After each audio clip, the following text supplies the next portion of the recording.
The same religion that's capable of hideous acts of destruction can also be capable of moments of healing, of restoration, and of hope. But educate a girl, and you educate her entire family. There is a sun within every person. When that anger sets in, write it. Write the letters, but don't send them. You never want to leave concrete proof of insanity.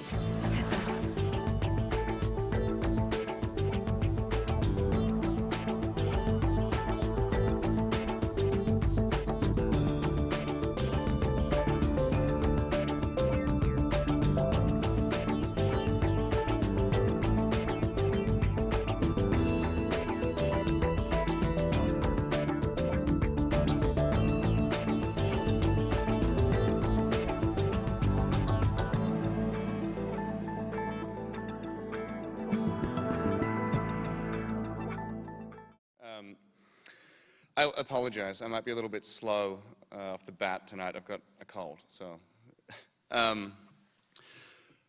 I guess you've probably heard or put it together. Whiskey Tango Foxtrot stands for what the F.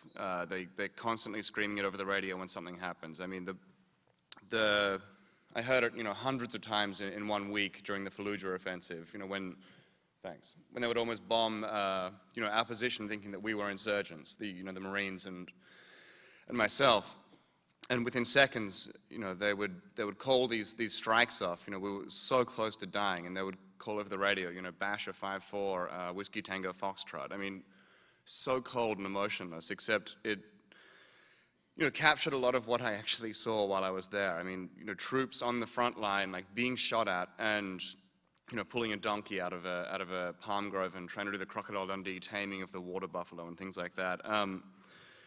But also, Whiskey Tango Foxtrot, like, what on earth am I doing there?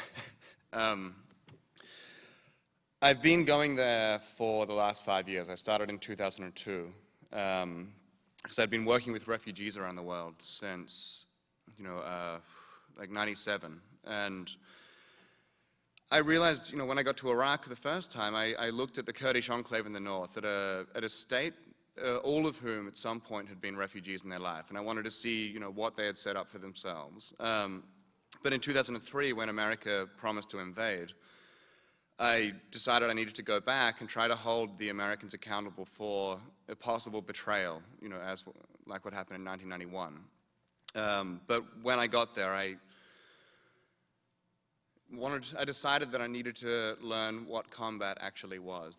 You can go through your entire career as a war journalist, photographer, and never see a bullet fired in anger. I mean, it sounds surprising, but it's true. I mean, you get into sticky situations, of course, all the time, except actual fighting doesn't happen very often in your career. And I felt that I needed to see what that was and how that felt and how that affected me as a human being, because I'd heard so many stories from people, thousands of people, be they soldiers, civilians, of these horror stories, like how bad, and I was 24, so you gotta give me some slack, right? But, how bad could it be?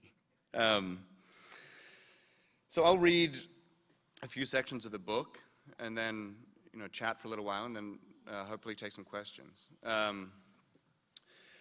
It starts off, like I said, when I was like a crazy 24-year-old guy, and ends up as like a pretty messed up 28-year-old feeling like a 60-year-old.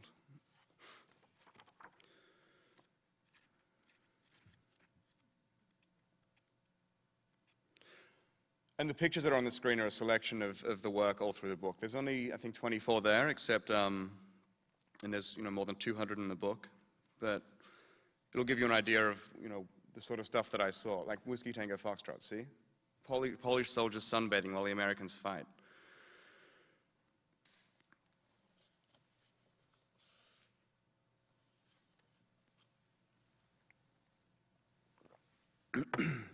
This is from the initial invasion period. It's called Stuff Happens. I was traveling with a fixer named Jeff and a filmmaker named Timothy Grucher. The following morning, Tim, Jeff, and I returned to the front. Neighboring Kirkuk fell to the Kurds, and officials from the former Ba'athist regime were publicly executed. Looters immediately overran the city. While most journalists in the north are centered on Kirkuk, a small group of us decided to stay in the front row spots we had outside Mosul. Minefields stretched around us and shells dropped erratically. There was little we could do but wait. We set up a small table, drank French wine, and ate Danish blue cheese until the city opened up. The following morning, we were the first journalists to enter Mosul. Driving into the city, we found just a few armed men, looking mean. In a war zone, deserted streets are the first sign of danger. We weren't sure at first if the men were Saddam's Fedayeen or Kurdish Peshmerga. Only when they didn't shoot at us did we establish that they were Pesh. The center of the city was a different story. Hundreds of people had gathered, cheering as they tore down banners of Saddam that adorned every government building. A man threw gasoline over a huge painting of Saddam, and another ran forward from the mob to set it alight. As I took pictures, I recognized the man igniting the painting. It was Jaff, my fixer. He was giddy with joy. When he backed away from the flames, I grabbed him and said that as my fixer, he was a neutral observer. He could not be involved. Jaff instantly sobered. Ashley, he said, first I'm an Iraqi, second I'm a journalist. The throng ran out of banners and murals to destroy and turned onto the central bank of Mosul. Its barred front doors had been cracked open by the Pesh, and the men who only hours earlier had been fighting side by side with Americans were now looting burlap sacks of money. They fired carelessly into droves of jubilant Iraqis attempting to get a piece of the pie. Then the deep bass of an explosion belched forth from the bank. Money started falling from the sky. The Pesh had blown the vault.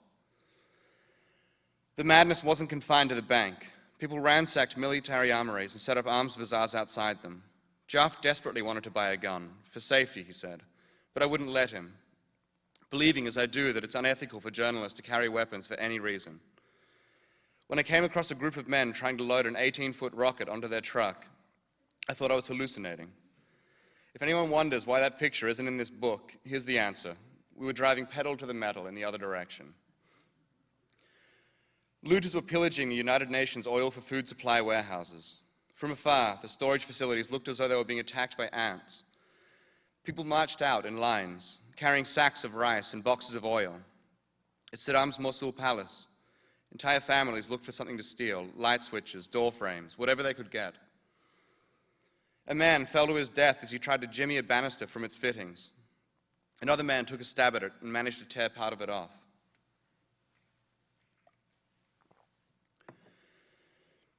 Photojournalists dream of shooting wild scenes like these, but I was so sickened I had to stop working.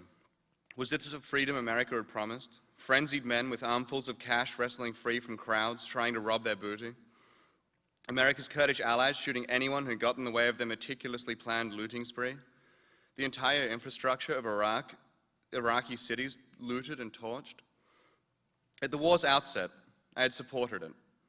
Weapons of mass destruction seemed like a bullshit reason to invade, but I didn't care. Any reason the Americans could agree upon to topple that monster Saddam was good enough for me. I'd seen victims of his purges, the birth defects of children born to mothers who had been exposed to Saddam's chemical weapons in Halabja. His thugs had tortured and nearly killed close friends of mine. I justified the American invasion as a means to an end. I changed my mind, though, when I watched Mosul burn. I couldn't understand how the Americans let this occur. Stuff happens, Donald Rumsfeld said in response to the mayhem. In the following weeks, Arabs and Kurds, longtime enemies, sectioned off their neighborhoods with burning tires, bricks, and gangs of men with AK-47s. Turning down the wrong street meant death to many, though most locals knew what was out of bounds. One morning, Tim and Jaff went out to conduct some interviews. I stayed at the airport to find some soldiers who might spare me a cup of coffee. Tim and Jaff returned a few hours later, ghostly white and unable to speak. They had made a wrong turn, a simple mistake in Iraq's second largest city, and run into a gang of Arab men who had decided to kill them. They barely made it back. Mosul deteriorated into further chaos to become one of the most dangerous cities in Iraq.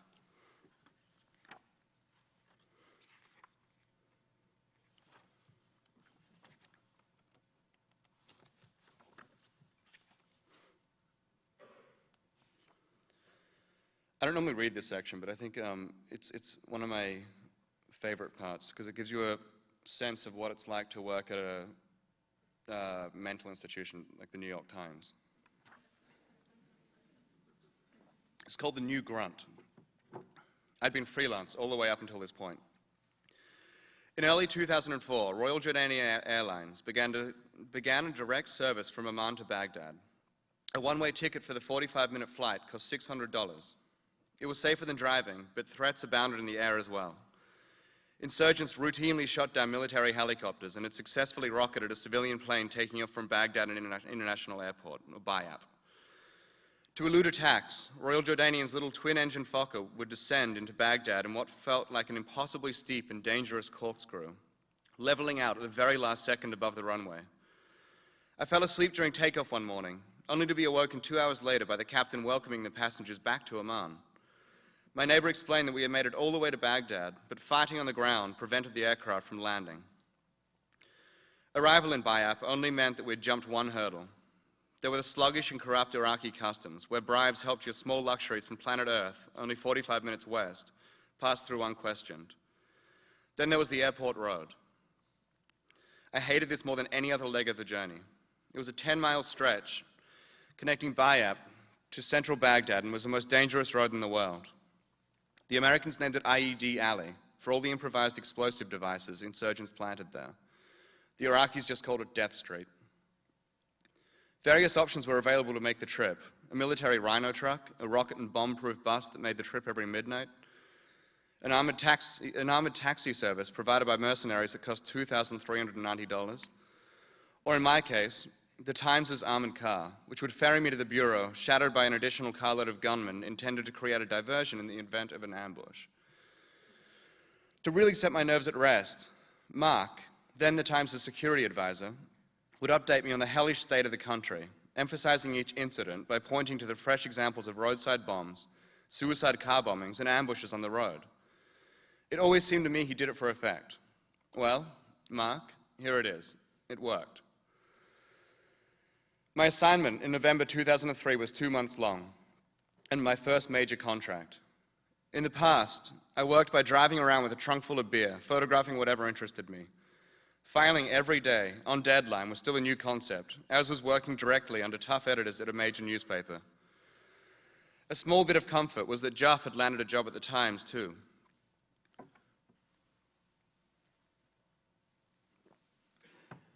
The New York Times' enterprise in Baghdad was like a military operation, and I was the new grunt.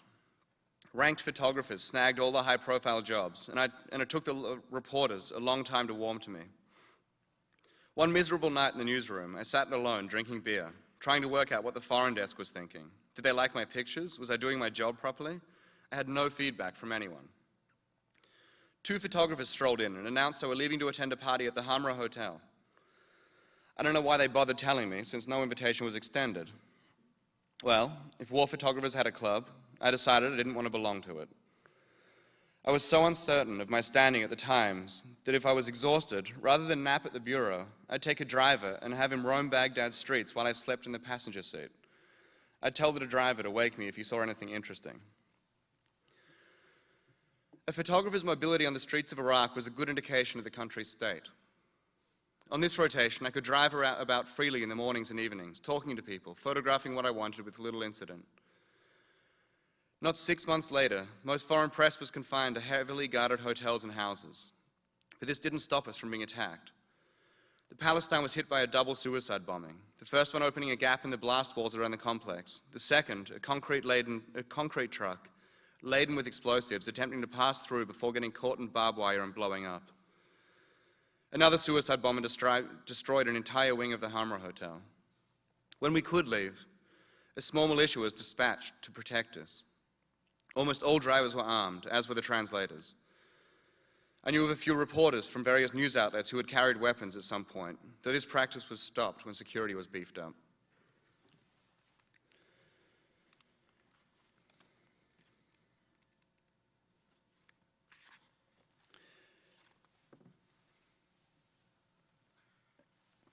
This is from, it's weird how like a short period of life can really define like the rest of your life, I guess. But this is from November from 1 week of combat during the Fallujah offensive of 2004. I was with the Bravo 1-8, which is a Marine outfit that was really on the tip of the spear, and who lost 20 men in the course of the offensive and had a lot more wounded. This section is called Crossing Cathay. Captain Alejandro led the Marines through the small streets and alleyways, ducking into cover wherever they could. The company finally massed in a small house at the end of a road. From the roof, the Marines could see the Islamic Cultural Center, a large building that was still under construction and thought to be a staging area for the insurgents. The Marines were separated from this first objective by a 6-lane road. The Marines started running across the road, their heavy packs shifting awkwardly. The inky morning light made it hard to see, and soon the Marines were under fire from 3 angles they could not cover. Marines answered the fire from roof positions established in cover houses, giving the gunfight a 4th layer of sound and deadliness. Dexter Filkins, the New York Times reporter I was traveling with, and I shouted to one another over the din as we sat on a swinging chair we shared in the lawn of a house the Marines had taken. Someone yelled, "3rd platoon, go!" And 40 men gathered in a tiny covered doorway leading out of the yard, and then set out across the street. When the second to last man began the dash, I turned to Dex. "I don't want to go. I really don't want to go." The last man gave me a look. I got up and started running with him. I'm completely unprepared for what I see when I run out that gate. I immediately think I should turn back, but I'm 1 lane into the street already. Everything unfolds in slow motion. I watch bullets kick up under the heels and soles of my boots as I run. I watch the bullets miss Marines in front of me by inches. I see men hit. I see men fall. Other men grab and drag casualties from the street, leaving trails of blood behind them. 3 lanes down, 3 to go. The noise of shooting is deafening, so loud that I think it can't possibly grow any louder, so loud that I can't think about anything but making the sound stop. This racket and the terror of being on the open street is the first hell of Fallujah. In times like this, you think quickly and time slows. 2 lanes. I see the low wall between the cultural center and the rest of the street, across a gutter and a dusty sidewalk. The Marines are running to a small opening in the wall, but that entrance is now blocked by men carrying the dead and wounded. Nothing I can think of is worse than stopping on that road. 1 lane. With a strange clarity, I think I'm running faster than I've ever run before, which is a miracle, since I'm wearing cowboy boots, jeans, have cameras dangling from my shoulders, and an 80-pound pack on my back. The wall. I realize I'm looking at nothing but the wall. Dust rises from the sidewalk as bullets hit the pavement. I lift my feet, instinctively knowing there's a gutter to jump. I hit the dust, take 2 steps, and dive over the wall. Beyond the wall, I see more dust and concrete kicking up around me. An insurgent is shooting at me from a direction I don't expect. I get up again and run as fast as I can to the wall of the cultural center. While running, I see Sergeant Ryan Shane being carried by half a dozen Marines. My finger falls on the shutter. I hit the wall of the building with force and fall to the ground, trying to hide behind a column. I lie there, looking up at the bullets ricocheting off the wall, trying to find me. A Marine is suddenly in my face shouting, "You didn't take a picture of the Sarge, did you? Did you?" Somehow I started that it's impossible, but even if I had, the Times wouldn't run it. I have no idea what he would do if I tell him the truth. It ran the next day. Navy SEALs and Force Recon lined the entrances and windows inside the cultural center, some of them bandaged up. As the Marines filed in, they fell against the walls away from windows and doorways. Many were now completely oblivious to the heavy fire coming into and going out of the building. Around me, Marines slumped against walls, unable to speak, occasionally crying, staring into nothing. They looked into a void, the 1,000-mile stare. I didn't really notice it at first. I was in the same headspace as they were, in a daze, thinking that was the most dangerous thing I've ever done.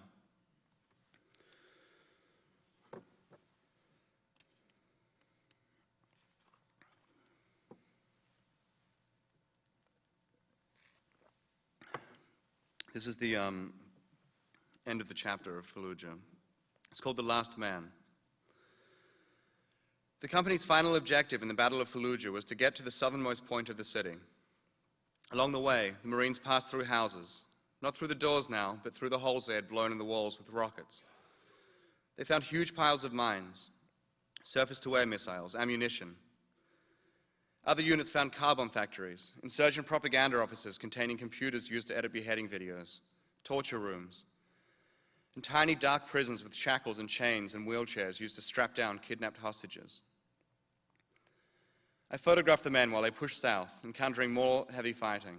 I was so tired, but I hadn't lost friends I'd had since childhood, nor was I carrying as much weight as these guys. I don't know how they kept it up. I just wanted it to stop. I would have done anything to have made it stop. One night I talked to the Marines in a pitch-black room about what they wanted to do when they left the service. Private security contractor, policeman, and so on. It was strange, sitting there in the anonymity of darkness, hearing their plans, their dreams. The question then occurred to me, what would I do when I got out? I didn't know the answer until long after the battle ended. The company secured 3 houses at the southern end of Fallujah on November 15. Their last objective had been met, but the battle continued. During a lull, one of the Marines told me he'd seen a dead insurgent in a minaret the company had cleared earlier that day after firing a tank shell into it. I told Dexter about it, and he agreed that we should go and see it. We went to the captain to ask him to alert his men that we were going, to tell them on the radio not to shoot. He didn't want to let us go at first. It was too dangerous. But then he changed his mind. No one but the Marines really understood how dirty the war was in Fallujah, that insurgents were using mosques as command posts and minarets as firing stations. My photo could change that. He radioed his men to tell them not to fire at us and insisted on sending us out with a squad for protection. The minaret was only 130 yards away, and I didn't want an escort. I wanted to adhere to my policy of non-interference, of not altering the natural flow of events. I explained this to the captain and also told him I didn't want the responsibility of being a burden to his men. But he told me that if we were going, a squad was going too. I wanted the photos so badly, and Dexter wanted the story, we gave in.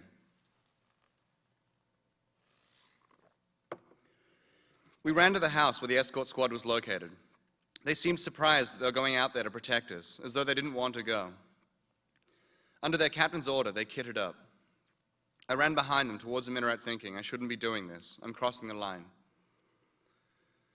When we got to the mosque, it seemed empty. 2 Marines went in to clear the building. I knew what I needed, and I went directly to the base of the minaret. I was about to start climbing the stairs when I felt a hand on my back. It was Lance Corporal Christian Dominguez.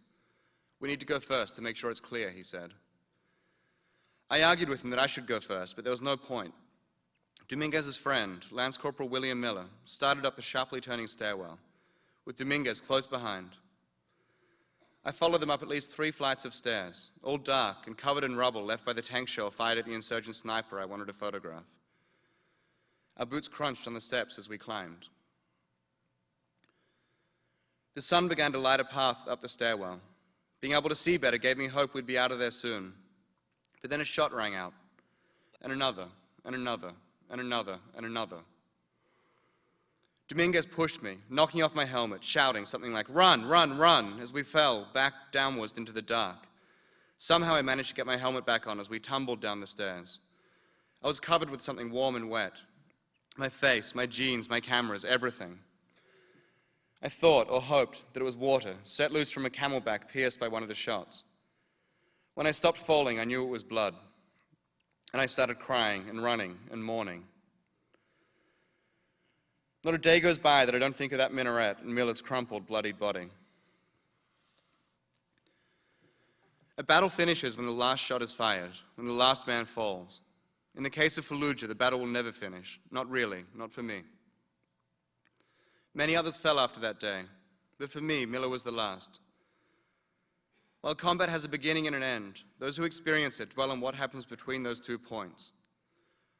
We wonder what would have happened if we had done things differently, made different choices.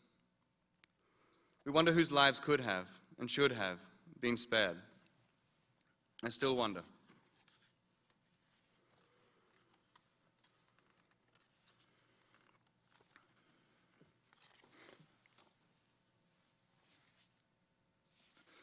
This is the beginning of part 5.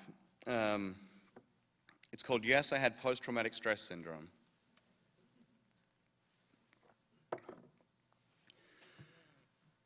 After Miller died, I had to leave Iraq. My picture editor at the paper, Beth Flynn, gave me permission, and so did Omohundro. The next morning, I hopped onto an Amtrak that had come down to the southern edge of Fallujah to drop off supplies to Bravo Company. We sped back to the middle of town where the Marines had established a firm base in the Governor's Center. Several hours later, I was back at Camp Fallujah, waiting with dozens of other correspondents, all of us begging the Marines for a spot going back to Baghdad. None of us could get out. All of the flights were full, and the public affairs officer was giving us estimates of up to 7 days. I was so desperate, I considered asking the Bureau to send someone to Fallujah to pick me up. But then the Marines' public affairs officer told me there was a spot on a convoy heading to the capital if I wanted it. Sitting in the open back of a Humvee was a ridiculous risk to take after having pushed my luck for a solid week under fire, but I took it all the same. I spent a few days totally hammered in the Bureau before trying to go home. No matter how much beer I put away, I couldn't stop thinking about Miller. After he'd been medevaced, I'd run from the mosque under a downpour of insurgent machine gun fire, wishing one of the slugs would tear through my torso and kill me. Back in Baghdad, I no longer wanted to die, but I had no idea how I could continue to live knowing I was responsible for a man's death. The drive to the Baghdad International Airport required 2 cars loaded with weapons, 5 armed Iraqi guards and the Bureau's security advisor. It was virtually another military operation. This time, just 5 minutes into the trip, we were forced to turn back when a roadside bomb hit a Humvee on the bridge leading over the Tigris to the airport. I didn't even stop to take pictures. I just wanted to get out of the country. We tried a couple of hours later, only to turn back again, this time because a gunfight had broken out between a private security outfit and insurgents on the airport road. On the 3rd try, we made it, but just when I was about to board, airport officials said there was no room on the flight. I bribed them with $50. $50 was nothing compared to what I would have given to have gotten on that flight. When I got back to New York at the end of November 2004, the Times offered to set me up with a shrink. I'd never seen a therapist before. I thought they were a useless bunch, that I could work out any problem I had myself. I learned pretty quickly that the Times was set on making me their guinea pig in a program they were developing to help correspondents returning from conflict zones readjust to life back home. In the paper's typical way, they found a therapist who had written the book about traumatized war correspondents. Problem was, he was in Toronto. For the next month, I spent an hour a week on the phone with this guy, pacing about my apartment, chain smoking, downing shots of vodka, and trying to explain why I was blaming myself for Miller's death. The therapy wasn't working. I had nightmares every other night, though I often wouldn't remember them because I'd usually got to sleep by drinking until I passed out. Every morning I'd wake up and read any article about Iraq I could find. I tried to read other news stories, but if they weren't about Iraq, I could rarely get past the first paragraphs. I was scared to get in a plane, afraid that it would drop me off in the center of Fallujah. I'd pick fights with my wife, Joanna, when she was trying to be supportive, and with strangers for just looking at me. I wasn't interested in discussing anything except Iraq, but if anyone who hadn't been there wanted to talk about it, I wouldn't give them the time of day. They didn't know jack about the place. No one did unless they'd been there.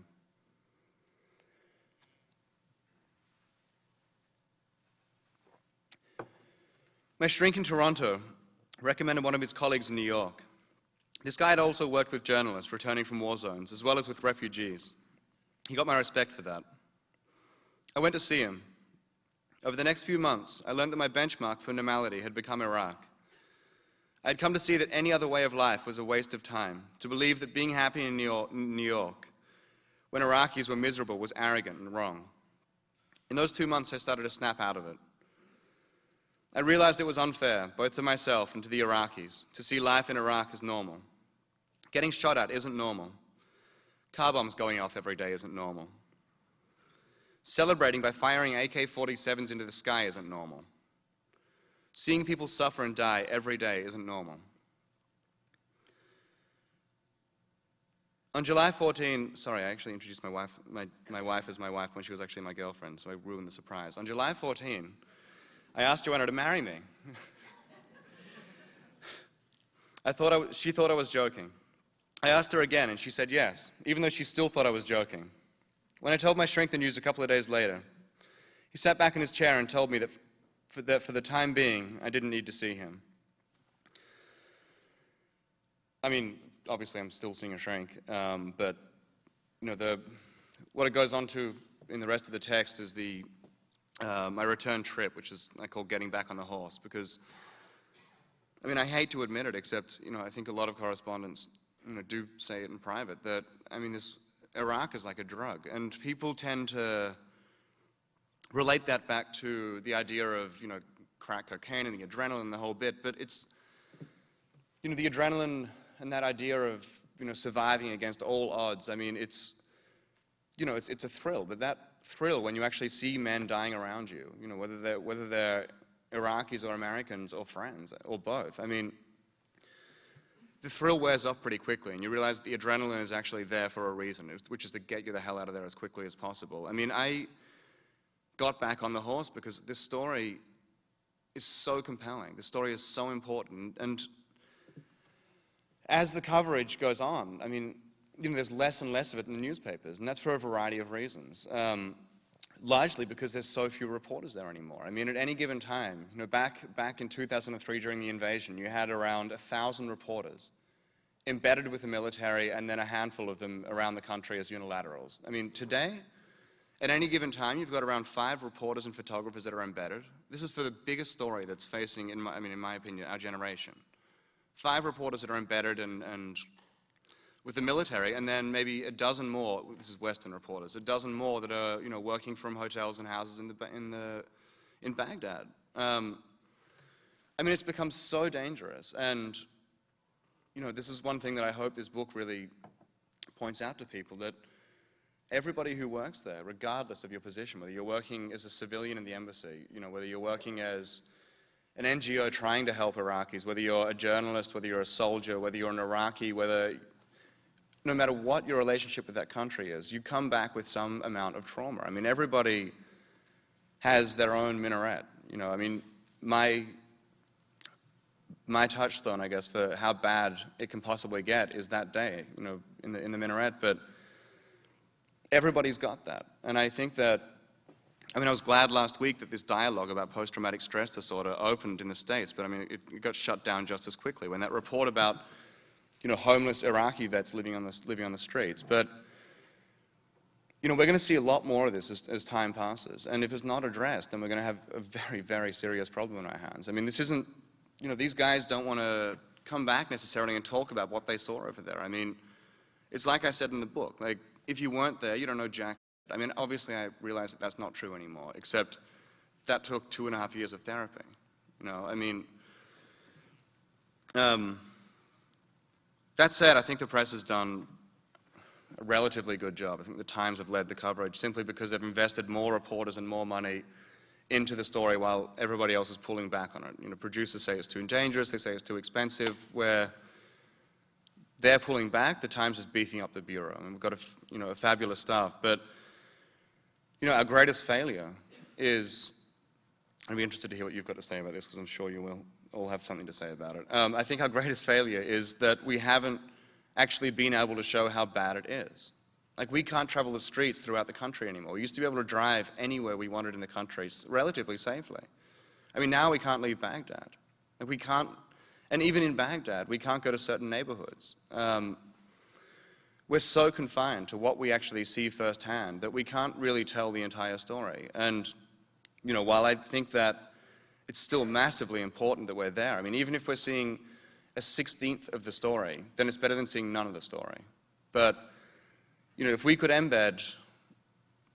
out, whatever you want to call it, with death squads, with insurgents, with civilians who have to drive to the market and go through like 6 different Sunni and Shiite checkpoints, where if they present the wrong ID, they'll be dragged out of the car and shot in the head. I mean, I wonder how much worse this story would actually look and what our response would be to it today.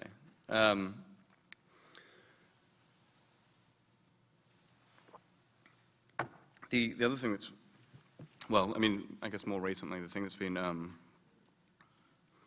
of pissing me off is I keep getting questions like the political questions, which is, incredibly frustrating to me. I mean, first of all, I'm just a photographer. Well, as you can see from the new grunt, I'm just the other photographer. But I'm not a Washington, think tank. I'm not somebody who looks at foreign policy every day and reads everything they can possibly find about Washington. Like, I can tell people what I saw and how that felt. Whatever my opinions are on that, it's not some left-leaning thing or some right-leaning thing. It's like, I want this book, this text, these pictures to open a discussion in this country. I mean, and which is why it's so great that so many of you turned up tonight. I mean, I wanted to open a discussion that isn't political, that is humanitarian, that's compassionate, that talks about a dialogue that's about lives and how we can save them. How Americans can be actually useful in stopping sectarian violence, as they have to a degree in Baghdad. I mean, how do we continue that? I don't want, every time I talk about this thing, every time I talk about this war, I mean, it's constantly politicized, and we're losing sight of the actual issue. It's all about the election. It's all about the campaign and what Giuliani or Clinton, whoever, says. Like, I don't care. There's 160,000 troops there. There's 20 million, or what's left of them, Iraqis in that country, and that's what we're not talking about. That's really that's the point of the book is really that. I mean, to give people an idea of what I saw, what one man saw, because I certainly can't claim to be able to give you an overview of what this whole thing looked like, because I couldn't be everywhere at once, and I definitely don't understand what I'm seeing. I mean, I'm sure many of you find this as well, but the more you think about this war, the more confused you actually become. I mean, I certainly have, and it's just, I mean, yeah, I mean, I'm still going back, and I'm still studying the story, not nearly as much as I used to, and my luck is got to be running out. I mean, this is a game of odds, and the longer you spend at the table, the more likely you are to, to get killed yourself. So my last trip was 6 months ago, at the beginning of the surge, and I'll probably go back for another couple of months at the end of the surge next year. And in the meantime, my project, I mean, I still feel a little bit weird reading that section where I'm in the dark room with the Marines, when they say they want to be policemen, and I didn't know what I wanted to do until long after, because, to be quite honest, I don't really know what I want to do. I mean, Iraq was my rite of passage as, not just a photographer, but as a boy turning into a man. I mean, it sounds so trite, but it's true. Like, when I went in there with a trunkload of beer and running around on the battlefield like half cut and dodging shells, and I mean, I took it like a joke. I took it like maybe any 24-year-old would, that I'm invincible, and there's no way that bullet's going to hit me. But, I look back at that time now, and it's just, I mean, it was reckless and stupid. But it being my rite of passage, it's kind of hard to turn away from it, because, I don't know, I'm sure my shrink would have something to say about it, but it's, I mean, I don't want it to end. I don't want the story to end. I want the war to end tomorrow. I want the war to end right now. But I want to be able to continue covering Iraq. So what I'm doing while I'm not in the country, besides working out what I'll be going back for, is I'm trying to illustrate where this book fails, which is, there's a lot of restrictions on covering wounded and dead soldiers. So there are a few pictures of wounded and dying soldiers in the book, but not very many, and that's an incredibly important aspect of this war that we are severely lacking. Even if we don't look at those pictures now, we need to look at them in 20 years. These pictures need to exist, and they don't. So I'm trying to humanize the young men and women who actually aren't coming home. And I'm traveling around the country and meeting families and, learning about these kids and working on a new book, which is just, I mean, very simply, photographs of their bedrooms with short descriptions of who they were and, what their parents are going through since they've died. It's completely different from the stuff you're looking at here. I mean, it's black and white, it's panoramic, it's very meditative, except it's awfully heartbreaking when you look at this work. It's a gridiron helmet in the corner of a room with "Stay safe, babe."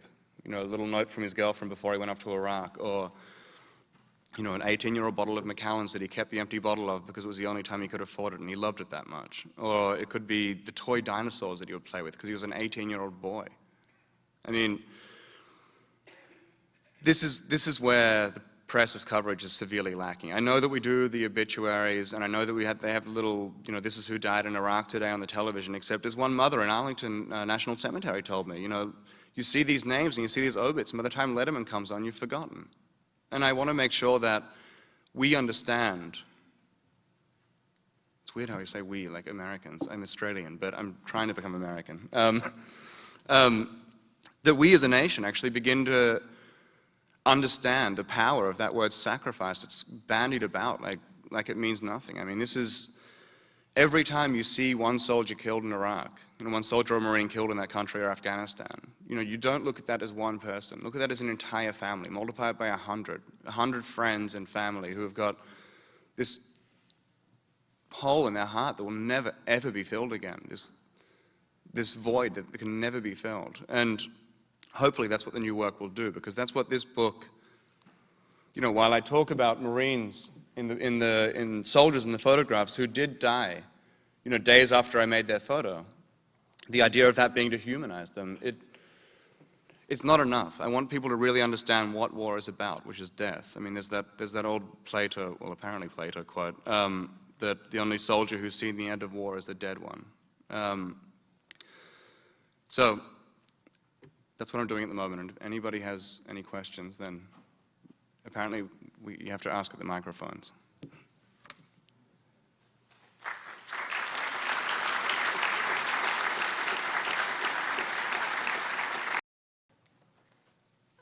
I was wondering whether you had any direct contact with Iraqi civilians, and what were your experiences with that like? Yeah, I mean, mostly, yes, I did a lot.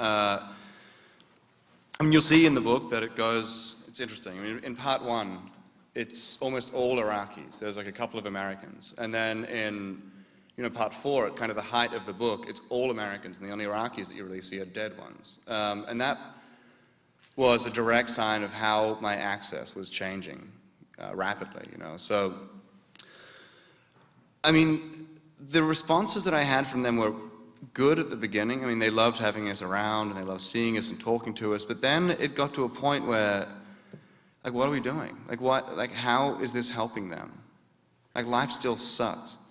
Like, by talking to us about their family, it's not going to bring them back. And, you know, by opening their hearts and their doors and letting us into their homes and showing us, like, now it's gotten to the point where we're actually endangering them.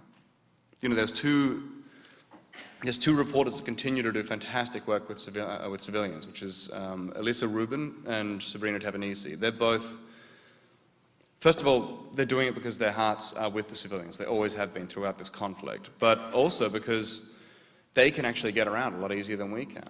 Because they get to wear abayas, the men aren't supposed to look at them, or like they're not supposed to have their gaze linger on them. So they can actually travel a lot more low-key than we can. I mean, the photographers who travel around with those reporters are generally like, their cameras will be in like a shopping bag with Mickey Mouse on it or something. I mean, it's like, it's so low-key, but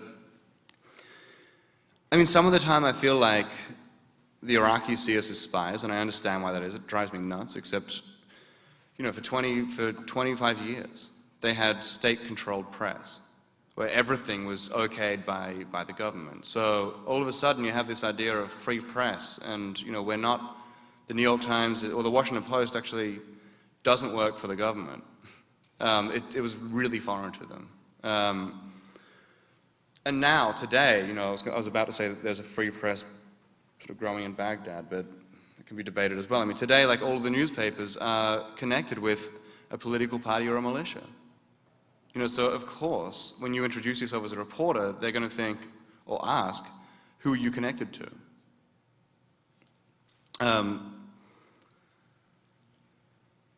So yeah, I mean, I really like the Iraqis, but I've got so little contact with them anymore. I mean, I feel like I learned more about America in Iraq than I did in America. It sounds crazy, but it's true. I mean, like,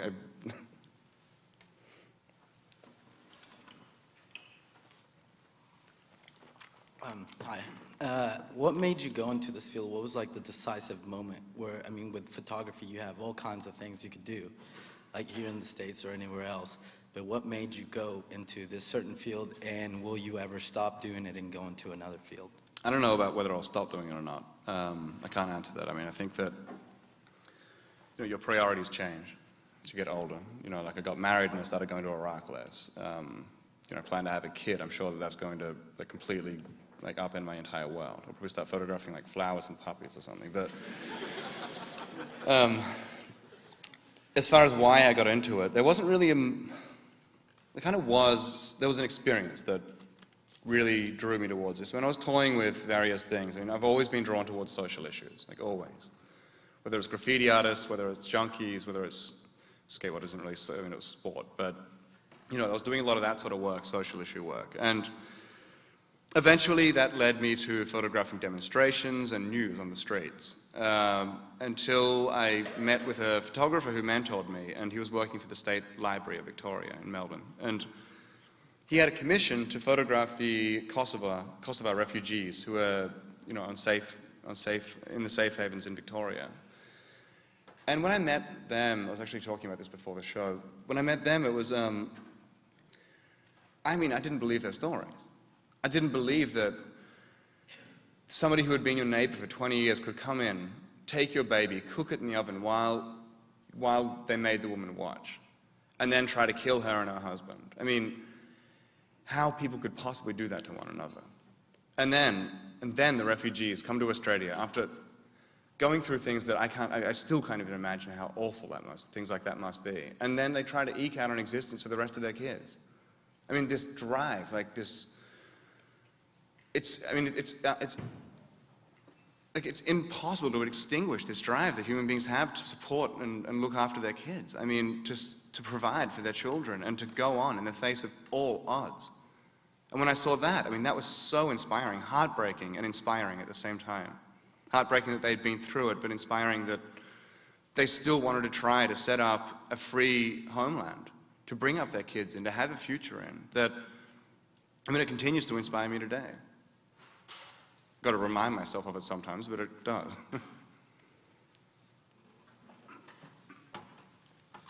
Hi, Ashley. Thanks for the presentation. Cool. So, I've heard all kinds of reasons for the invasion of Iraq, and apparently it seems that we might be there for another 4 years or so, maybe more, and you're going back there, and it seems like it's going to be really dangerous in the future. But now, being there, have you come to any fundamental conclusion why we are occupying that and why it's taking us so long to get out of there and all the opposition towards that? Well, it's taking us so long to get out of there because the place is a goddamn mess. I mean, it's completely, like we could have planned to have made the worst possible choices early on that created this. And if we had planned it, I don't think we could have done it so well. That's why we're still there. As to why we went in, I don't know. I guess it's oil, right? Looks like it. I don't know. I mean, I think it's got to be oil. I mean, I don't think that a lot of people who are, you know, reporters at least, working in Iraq really believed that these WMDs existed. And they had been there. You know, we had chemical weapons, sure, and he had been working on nuclear weapons in the 80s, but you know, that was depleted a long time ago. So that sort of backfired, didn't it?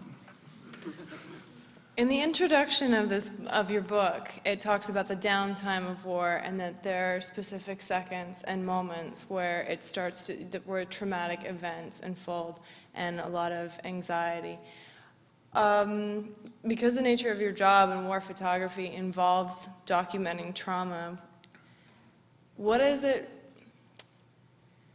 It's hard to formulate this question, but what is it like to be in that situation where you're documenting the trauma, where people, you're pressing, well, I'm sure there's a lot more involved in the photography of it, but you're capturing trauma in an image. And how does that work as you're photographing your subject in that moment, in that traumatic moment that they experience, that you're capturing? It's a really good question. I mean, it takes a really, really good photographer to get that. I'm not that person. I mean, I nailed it like I think once or twice in this book, and that's it. I mean, there's 230 pictures or something, and that's why there's so much text there, to really try to give you an experience of what that, you know, what it felt like and what it looked like. Now, actually being there when that stuff happens, I mean, you make a lot of decisions in a very short period of time. I've not taken pictures at particular scenes because I know it's actually going to add significantly to the trauma that these guys are already going through. Now, in other situations, it might actually help in the long run. While they'll be pissed off at the outset that you're taking the pictures, they'll go back and look at those pictures and revisit what actually took place. Because as a survival mechanism, your brain, I mean, my shrink likens it to childbirth. Like the women apparently give birth and then, you know, it could be a 12-hour labor or something like that. And then it's, like, it wasn't that bad. But you watch it and it's like, Jesus, like, God. I mean, something so traumatic, so painful like that, the brain blocks it out of your mind. And so it can help in some way because, you know, they get to go through these images and relive what happened and try to own it, I guess. The question is, you know, how close can you actually get? Because you can't be, you know, a vulture where you're just in people's faces when they're going through this stuff. But, you know, there is a way to approach it. And you can't, like, walk up and say, hey, man, I'm really sorry, can I take your picture? I mean, you kind of train yourself over the years through experiences, you know, an experience always means that you've, like, crossed the line a few times, right? And you learn, like, how to move and how close and what sort of movements people make when they don't want it. And it's not like that. I mean, it could be, you know, a certain look that they'll have. And it's really instinctual. So it's hard to describe, except you certainly do have to make the decision when to and when not to, which is important, I think.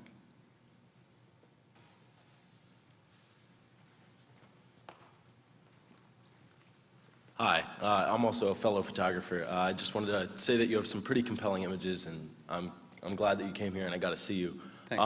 But I really appreciate you taking that different view and kind of humanizing the soldiers and all that. And I wanted to know if when you first started to get into it, I might have missed it. I walked in a little bit late, but did you ever go into it thinking that you were going to take a political stance on it, or did you? Yeah, I was totally pro-war at the beginning. Okay. Yeah, 100%. Cool.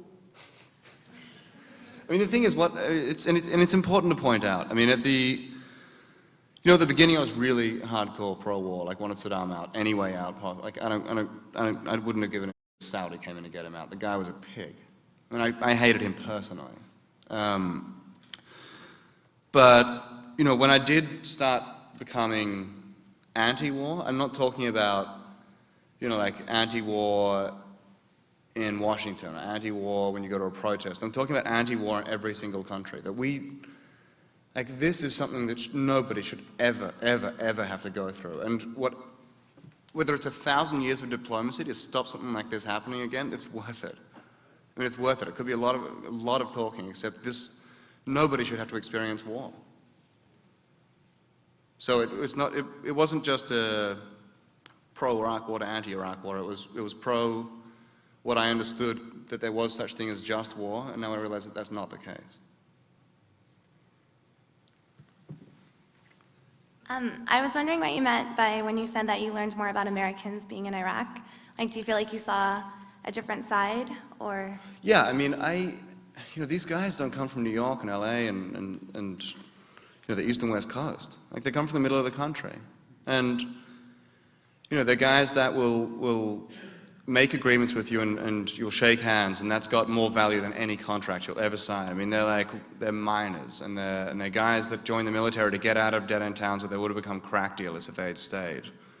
And these towns of, you know, these stories that you would hear from these little towns that you can't even see on Google Maps because they're like one house, you know. I mean, it was the stories of, like, real America, the stuff that I grew up on back in Australia. I mean, of course, you see the pictures of New York and all that sort of stuff, except, you know, this classic America, and where the people are so real, and where their word means it's their word.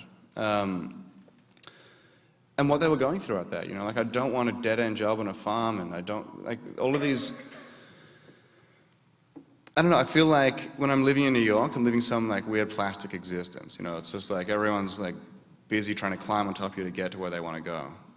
Whereas, you know, you go to Confluence, Pennsylvania, or Palan, Texas, like, that doesn't happen.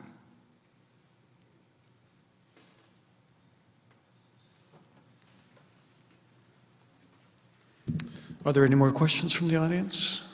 No? One more? Okay.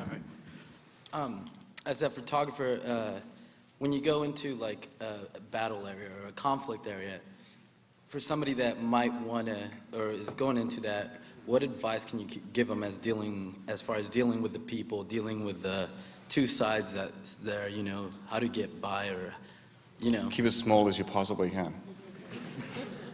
Take hard cover and stay there until you see a really good picture, and don't get out until you see that picture.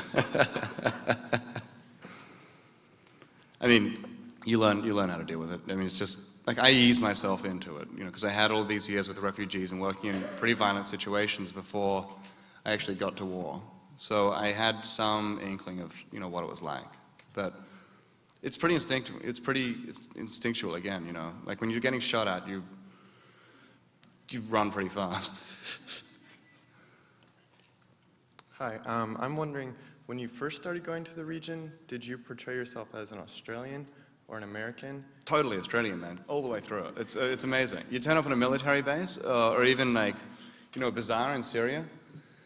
I mean, the best is the military bases. You turn up, like, you know, you have to file for embeds. Right, Ashley Gilbertson, New York Times, Australian on the form, and then, you know, they send it out to people, and then certain units will be like, an Ashley from New York. We'll take her. You turn up, you get off the helicopter, and there's like all these guys like, where is she? And it's like, sorry, I'm really sorry, you know, like.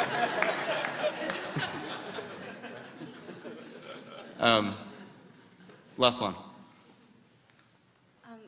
Hearing you say that you're compelled to cover this story, could you share some of your favorite personal reactions that people have come up to you, or just on an individual level, or even a national one? I don't get a lot of, I get some email, and I like when people look at this stuff and they realize that it's real. You know, particularly the younger generation. I mean, I think that a lot of, you know, people of, say, my parents' age, you know, they lived through the Vietnam War, and that was very real to them. Whereas there's some disconnect now between, you know, people our age, I guess, and the war. I mean, it's so foreign, it's so unreal, and it's so far away, and it doesn't touch our lives. So few people actually know a soldier, know a family who's got somebody in Iraq. You know, it's when people like that come up and say, like, I had no idea, that I'm like, I fucking nailed it, like, good. Like, you should know that this stuff is happening, except it's so easy to ignore. And then they pick up something and they get hooked, you know, like. And I mean, it's awareness. Like, all I do, my entire job description is awareness. So, I mean, that's when people actually become aware, that's my absolute favorite thing, because that's what I set out to do.